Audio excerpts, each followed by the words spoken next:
Over the course of 8 months last year, I lived in my RV and traveled across the continent. This incident occurred in the first month of my journey. I was camping outside of Alaska, at the Yukon border in the woods, about a mile off the main road. It was summer, so most of the snow had already melted, and the scenery was breathtaking. By then, I had been there for about a week, and there were several consecutive days of alternating rain. My RV was parked in an open field with trees around it, but not covering it from the rain, so I spent most of the time inside the RV. I read and looked out the window or just listened to music and thought. The place was very calming. However, one of those few days while I was cooking lunch, I heard a rustling sound coming from the rain. I stopped what I was doing and listened, thinking it could be a bear smelling the food I was cooking. However, as the sound got closer, it became clearer footsteps. The footsteps approached, making me nervous, so I drew the curtains aside and looked. But as they got closer, they turned around and left. After a while, I peeked out from the curtain and saw the back of a man walking away into the woods. I couldn't see him clearly because the rain obstructed my view, but I could see that he didn't live there, or at least not without a van or RV. He wasn't carrying a backpack or anything indicating he was camping or hiking.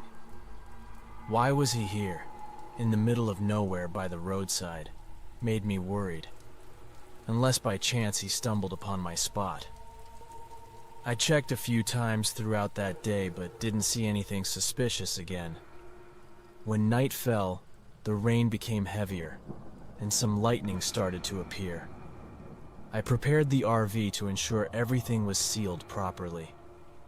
It was the first time I experienced heavy rain while not parked in the usual spot, so I was somewhat worried. I stayed up longer than usual to make sure everything was okay. A few hours into the night, I heard footsteps approaching again along with the rain. I only heard them when they were already very close. They went straight to the door, and then the footsteps stopped. I waited, staring at the door for a few minutes, but there was no sound anymore. I slowly approached the door and looked through the curtains. There was no one there. I looked out into the trees and even checked other windows, but it was as if I had just imagined it all. After staying awake for another hour, I assumed that's what happened. I finally fell asleep, trying to keep my mind clear from whatever it was. The next morning, I woke up and went about my usual morning routine. The rain was now lighter, giving me a chance to go out and explore. But when I opened the door, I saw something strange. Footprints right where I heard footsteps last night. Knowing that I didn't imagine it, my face paled. I looked beside the footprints and saw the grass flattened right beneath my RV's bed. I closed the door loudly, grabbed my keys, didn't even prepare the cabin before leaving. As I pulled out, I saw a figure lying in the grass exactly where I parked my RV. I left and kept driving far from there. How they found me and what they planned, it's something I'm not sure of. If I had to guess, I think they definitely followed me from the road and might have been spying on me during the week I was there. I was very lucky because if something happened in such a remote place, I surely would never have been found.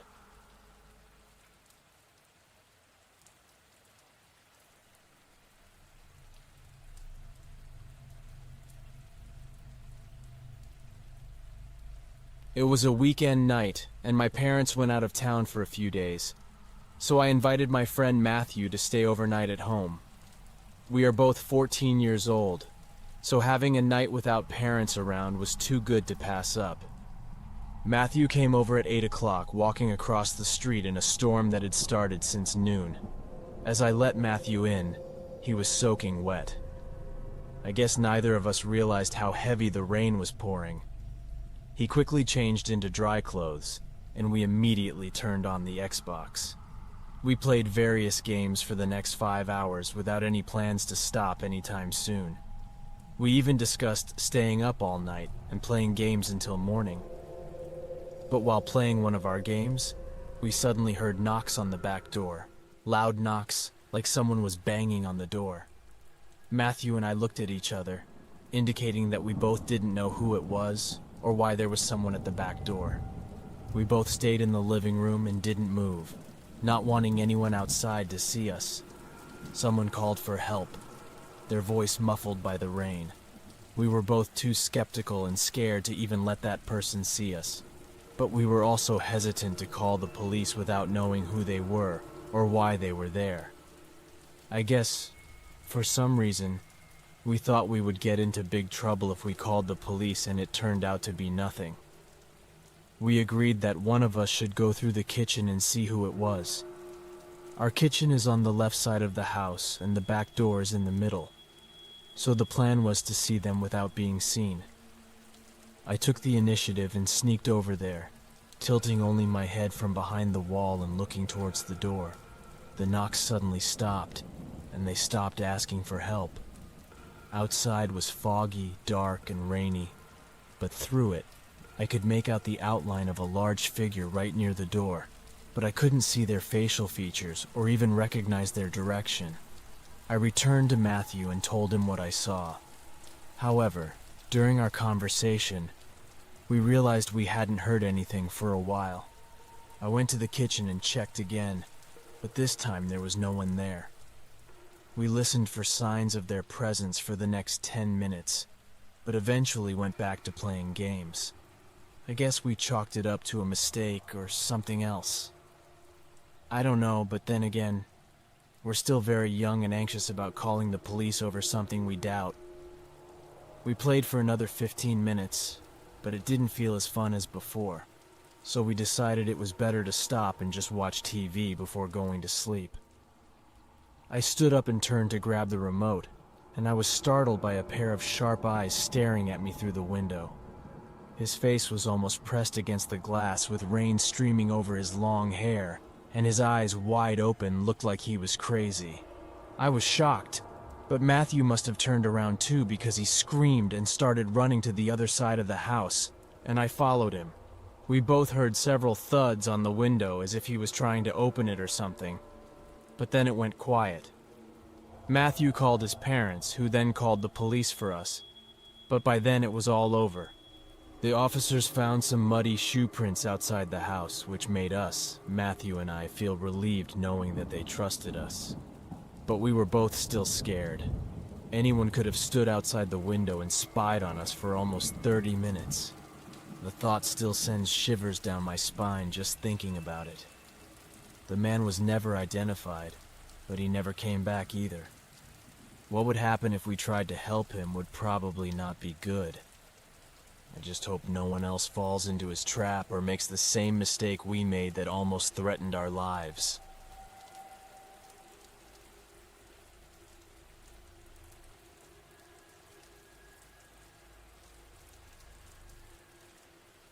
I work as a security guard for a small warehouse in my town. It's a night job that's not ideal, but the pay is decent compared to other similar jobs. Although the warehouse itself isn't particularly large or impressive, the company that owns it sells expensive technology goods, so I guess it's important to have the building under 24-hour surveillance. My job is nothing more than monitoring cameras, patrolling, and rarely filling out reports. That night it was pouring rain with occasional thunder as well. Honestly, although the atmosphere was somewhat eerie, nights like these made me feel more relaxed knowing that no one would be out and about. I clocked in and talked to the closing shift workers as they left, leaving the warehouse to myself from 10:30 p.m. until 6 a.m. Normally the building was very quiet with just a few creaks, but with the rain pouring heavily on the roof, it was almost impossible to hear anything else. About 2 hours later, I took a brief break from staring at camera recordings and stood up to walk around the building for a routine security check.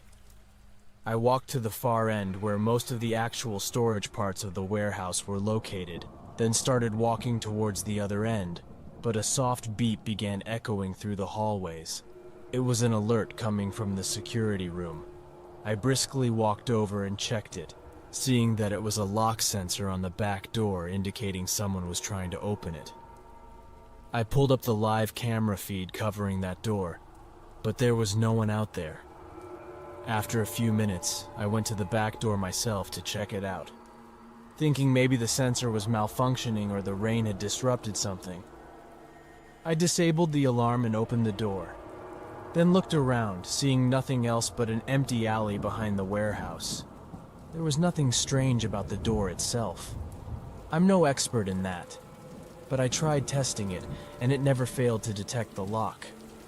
I looked around once more before closing and locking it.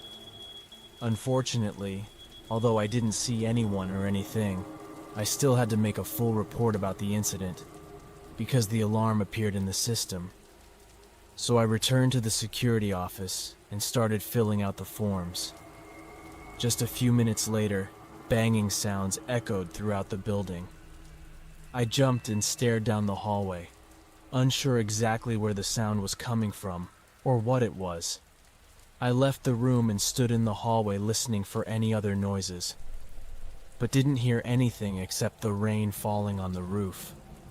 I walked cautiously across the building, looking at shelves to see if any boxes had fallen or if there was any noticeable damage.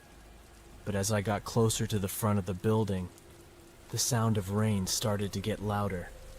I turned a corner and stopped dead in my tracks as I saw across the warehouse, its front door wide open, and on the floor I could see the reflection of puddles, possibly from someone who had entered the building.